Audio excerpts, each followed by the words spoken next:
안녕하세요.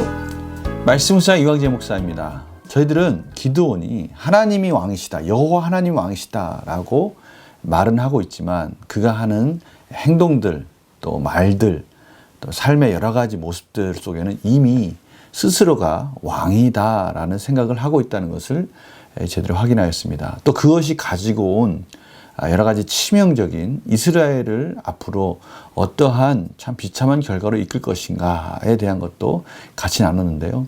오늘 이제 그러한 내용들이 구체적으로 결론 지어지는 것들을 보게 됩니다. 참 안타까운 그런 결론이죠. 이러한 말씀들이 성경에 있다는 것은 우리를 저희들을 예수 그리스도로 이끌어 계시는 것이고, 저희들의 삶은 이 교훈을 삼아서, 이 모델을 삼아서 그렇게 살지 않아야 된다라는 것을 오늘 하나님께서 저희들에게 강하게 말씀하고 계시는 것입니다.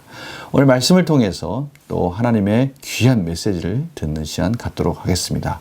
제가 기도하고 시작하겠습니다. 하나님 아버지 감사합니다. 오늘도 하나님께서 귀한 메시지를, 또 귀한 교훈을 저희들에게 말씀을 통해서 가르쳐 주시기 위해서 오늘도 말씀을 듣게 하시는 줄 믿습니다. 오늘 말씀을 듣고 또 말씀의 깨달음을 통해서 저희들이 하나님이 원하신 뜻이 무엇인가 밝히 깨달을 수 있도록 성령님 조명하시고 인도하여 주시옵소서. 감사드리며 예수님의 이름으로 기도드립니다. 아멘. 사사기 8장 29절에서 35절 말씀을 제가 봉독해 드리도록 하겠습니다. 요아스의 아들 여룻바알이 들어가서 자기 집에 거주하였는데 기드온이 아내가 많으므로 그의 몸에서 낳은 아들이 70명이었고 세겜에 있는 그의 첩도 아들을 낳았으므로 그 이름을 아비멜렉이라 하였더라. 요아스의 아들 기드온이 나이가 많아 죽음에 아비에셀의 사람의 오브라에 있는 그의 아버지 요아스의 묘실에 장사되었더라. 기드온이 이미 죽음에 이스라엘 자손이 돌아서서 바알들을 따라가 음행하였으며 또 바알 브릿을 자기들의 신으로 삼고 이스라엘 자손이 주위의 모든 원수들의 손에서 자기들을 건져내신 여호와 자기들의 하나님을 기억하지 아니하며 또 여룻바알이라 하는 기드온이 이스라엘에 베푼 모든 은혜를 따라 그의 집을 후대하지도 아니하였더라. 아멘. 오늘 저희들이 본문을 통해서 몇 가지를 확인할 수 있는데요. 첫째는 기드온이 남긴 것이 무엇인가 라는 것입니다. 과연 기드온이 이스라엘 하나님의 사사로서 그가 이스라엘에게 남긴 것이 무엇인가 보십시오. 여룻바알이 돌아와서 자기 집에 거주하였는데 기드온이 아내가 많았다. 결국 기드온은 자기는 왕이 아니라고 하면서 모든 부귀영화를 다 누렸습니다. 이 아내가 많았다라는 것은 그가 아내를 많이 거느릴 수 있는 부한 그런 자였다라는 것을 말하는 것이고요. 또한 왕으로서 주변에 있는 외세들과 제휴하는 그러한 관점에서 아내를 많이 맞이하게 되는데, 그래서 그의 몸에서 낳은 아들이 70명이 되었다는 것이죠. 그 많은 가족들을 이끌려면 기드온이 얼마나 부귀영화를 누렸는가라는 것을 저희들이 짐작할 수가 있어요. 그가 남긴 것이 바로 이런 것들입니다. 또 실질적으로 세겜에 있는 그의 첩도 아들을 낳았는데 그 이름이 또 아비멜렉입니다. 나의 아버지는 왕이다 라는 그런 의미를 가지고 있습니다. 아비멜렉, 나의 아버지는 왕이다.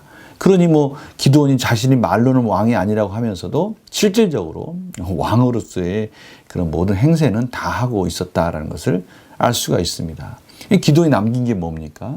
자녀 70명, 또 많은 아내들, 그가 이런 것들을 통해서 과연 이스라엘을 영적으로 이끌어가고 또 차세대에게 하나님의 말씀과 하나님의 자녀로서의 정체성을 찾아줄 수 있는 그런 것들을 그가 남겼겠습니까? 그런 것들이 아무것도 없었다는 것을 우리는 이 기드온이 죽자마자 그것을 알 수가 있습니다. 그가 죽자마자 이스라엘 백성들이 돌아서서 다시 바알들을 섬겼다는 것이죠.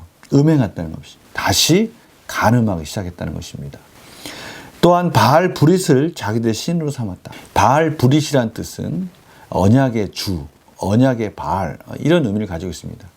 다른 말로 한다면 많은 바알들 중에 하나의 바알을 우상으로 섬겼던 것입니다. 여호와 하나님을 섬기는 백성이 여호와 하나님도 결국 많은 바알들 중에 하나밖에 되지 않는 참으로 안타까운 이스라엘 백성들의 이러한 타락을 볼 수가 있는 것이죠. 그 이유가 뭔가? 34절입니다. 이스라엘 자손이 주위의 모든 원수들의 손에서 자기들 건져내신 여호와 자기들의 하나님을 기억하지 아니하며 참 의도적이지 않습니까? 기억할 수 있는 여러 가지 것들을 아예 관심도 갖지 않고 구원자 여호와 하나님에 대한 그들의 모든 내용들, 기억들이 전수되지 않고 전해지지 않고 하나님에 대한 하나님의 자녀로서 가나안 땅에서 회복해야 될 하나님의 말씀, 하나님의 나라가 다 잊어지고 있다라는 것입니다. 하나님의 말씀이 잊어지면 그곳에는 타락이 있는 것이죠. 우상 숭배가 있다는 것입니다. 참으로 이 안타까운 현실을 35절에 이렇게 말합니다. 여룻바알이라는 기드온이 이스라엘에 베푼 모든 은혜를 따라 그의 집을 후대하지도 아니하였더라. 결국 기드온은 자신이 남긴 것은 아무것도 없었다라는 것이죠. 이스라엘을 하나님의 나라로서 세워가는 것도 아니고 자기 자신의 가문조차도 잊혀지는 아무것도 없는 공허한 결말로 마무리 지어지는 것들을 저희들이 보게 됩니다. 하나님을 섬긴다는 것, 하나님의 나라를 세워간다는 것, 이것은 저희들이 지금 이 순간에 과연 무엇을 해야 할까? 어떠한 일들을 해야 하나님의 나라가 계속해서 세워져 가고 우리 후대에게, 차세대에게 기억될 만한 하나님의 자녀로서의 정체성을 세워갈 수 있는 것들을 만들어갈 수 있을까? 이런 것들을 고민해야 된다는 것을 오늘 말씀을 통해서 저희들이 깨닫게 되는 것입니다. 질문 한번 볼까요? 이스라엘은 왜 기드온의 집안을 후대하지 않습니까? 왜라는 그 의미 속에는 그 이스라엘 백성들이 기드온이 남긴 여러 가지 것들 속에 참으로 그들을 기억할 만한, 그들이 무엇을 남겼는지를 기억하고 그 구원하신 하나님, 이 기드온을 통해서 이스라엘 백성들이 어떻게 구원했는지에 대한 모든 역사들이 다 잊혀지고 있다는 것이죠. 기드온이 한 역사는 하나님이 세워주신 사사로서의 이스라엘을 구원한 놀라운 은혜의 시간들이었고요. 그 은혜의 역사들이 후대에 전해졌다면 기드온의 가문도 동일하게 기억되었을 것입니다. 그러나 기드온이 그것과 상관없는 자기 자신을 왕으로 세우는 것에 집착했다는 것은 이제 하나님에 대한 구원도 잊어진과 동시에 기드온의 가문도 잊혀졌다라는 것을 저희들이 알 수가 있습니다. 느낀 점 보면요.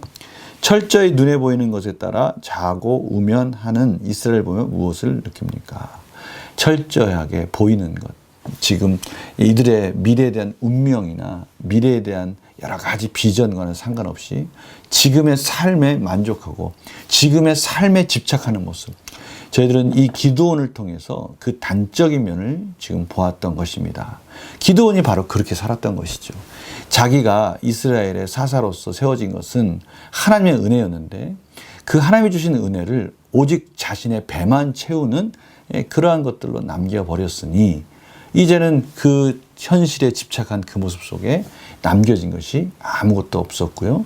이스라엘 성들 중에 기억되어진 것이 아무것도 없습니다. 그 인생이 과연 어떤 의미가 있는가? 지금 하나님께서 저희들에게 물어보고 계십니다. 역으로 따지면 과연 저희들은 그러면 지금의 이 순간에 무엇에 관심을 가져야 되고 무엇을 바라봐야 되는가? 이것을 지금 하나님께서 도전을 주고 계십니다. 또 지금 저희들이 집중하고 있는 것, 저희들이 시간을 투자하고 헌신하고 있는 것은 과연 지금 나의 배만 채우기 위한 것인가?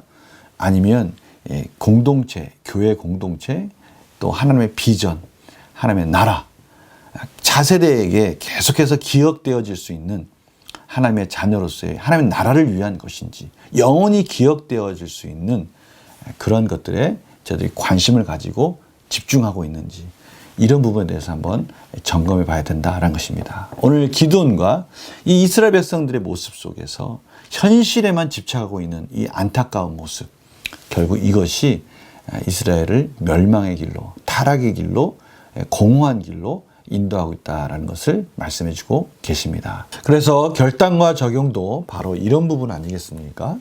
가시적인 성과 때문에 믿음이 흔들렸던 경험이 있다면 언제입니까? 다른 말로 한다면 눈에 보이는 것에 너무 집착하고 그것 때문에 염려하고 두려워하는 것 때문에 저희들이 믿음이 흔들려서 하나님의 크신 뜻, 하나님의 크신 비전 가운데 저희들이 그것을 놓치고 있었는가? 이걸 지금 질문하고 계시는 것이죠.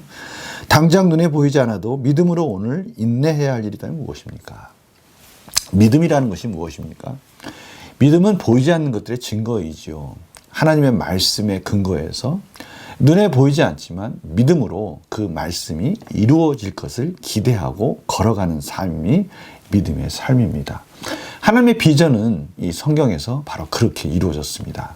예수 그리스도께서 앞에 있는 하나님의 백성들의 구원을 바라보시면서 기쁨으로 그 고난을 참아내셨듯이 저희들도 예수 그리스도와 함께 예수 그리스도가 가셨던 그 길을 향해서 눈에 보이지는 않지만 믿음으로 하나님의 나라를 위해서 하나님의 비전을 향해서 나아갈 때 어떠한 장애물 속에서도 담대할 수가 있는 것이고요. 어떠한 어려움 속에서도요, 그것을 이겨낼 수 있는 힘을 저희들이 공급받게 되는 것입니다. 이것이 하나님이 저희들을 이끄시는 방법입니다. 오늘 말씀 묵상하시면서 기드온이 남겼던 것이 무엇인가? 그가 과연 그 인생을 마무리하면서 참으로 얼마나 공허한 인생을 살았는가?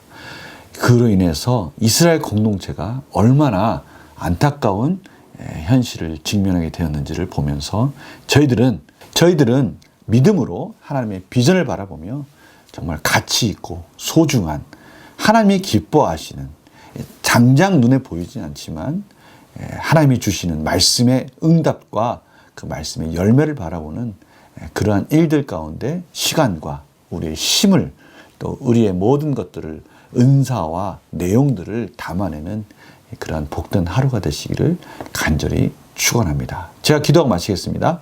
하나님, 저희들이 오늘 기드온의 안타까운 결말을 봅니다. 기드온 한 사람의 또 결말이 아니라 이스라엘 전체가 아파하고 또 타락의 길을 걸어가는 것을 봅니다. 저희들에게 영적인 눈을 뜨게 하여 주십시고 비전을 바라보게 하여 주셔서 저희들의 인생이 참으로 복된 인생이 될 수 있도록 도와주시고 저희들을 통해서 공동체가 하나님 안에서 회복되는 역사를 기대하며 믿음의 눈으로 바라보며 헌신하게 하여 주시옵소서. 감사드리며 예수님의 이름으로 기도드립니다. 아멘. 우리의 본이 되신 예수 그리스도를 바라보며 예수 그리스도를 따라갈 때 비록 힘들고 어렵지만 하나님이 주시는 위로와 능력을 가지고 오늘 하루도 복된 인생으로 살아갈 줄 믿습니다. 저희들 삶 한 걸음 한 걸음 너무나 소중합니다. 분별 있는 선택으로 오늘 하루 승리하시기를 간절히 축원합니다. 내일 또 뵙겠습니다. 안녕히 계세요.